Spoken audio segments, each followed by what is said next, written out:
मैं तो ऑपरेटर की सब रोज 3-4 फोन आई हो बटे कते तो वाले दोस्तों नमस्ते प्रणाम कि आप सबके बीच में एक ठान गीत गा रहे हैं पूरी शादी लगनी के पहले ट्रांसफर जो करे बिन तैयार गाते है हम हैं लगनी है पूरा हमारे ट्रांसफर कर देते हैं दादी फोटो माँ होती वीडियो है, दे तो उन्हीं उनके भाई मार लोगों पूरा को गा कैमरा रहे सब हैं। ऐसा जगह लगता है बुकिंग कमेंट बा करके आज कल सभी दादी माँ के गीत। चढ़ाया वही राजा के पुतवा बगिया में राजा नवास जी घोड़ा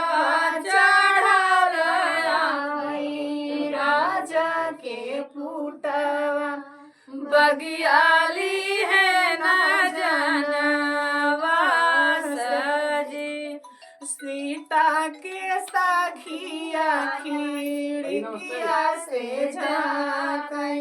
कवन आहे ससुर तोहार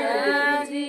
सीता के सखिया खिड़किया से झांकई कवन आहे ससुर तोहार जी जेकरे हाथावा में सोन के छड़ियावा उहैया है ससुर हमार जी जेकरे हाथावा में सोन के छड़ियावा उहैया है ससुर हमार जी। दोस्तों आप बता दीजिए जैसे दादी अम्मा गाती थी ऐसे बैठ के सो घोड़वा चढ़ाया वही राजा के पुतवा बगिया में ले जानवा जी खिड़की से झांकई सब सीता के सहेलिया कवन आहे भसुरु तोहार जी सीता के सखिया खिड़किया से झांकई कवन है भथवा तोहार जी जेकरे निहारवा पे लाली पगड़िया उहिया है जेठवा हमार जी जेकरे सिरवा पे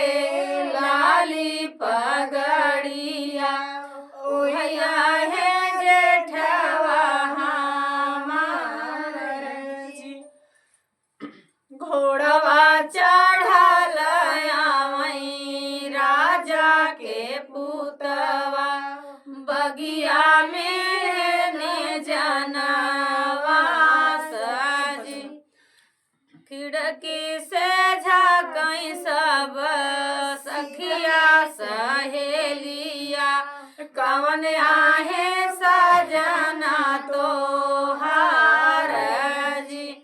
सीता के सखिया खिड़किया से झांकई कवन आहे सजना तोहार जी जेकरे हाथावा में सोन के घड़ियावा उहैया है सजना जेकरे सिरवा पे सोन के मऊरिया उहैया है सजना हमार जी। छोटे हाथी छोटे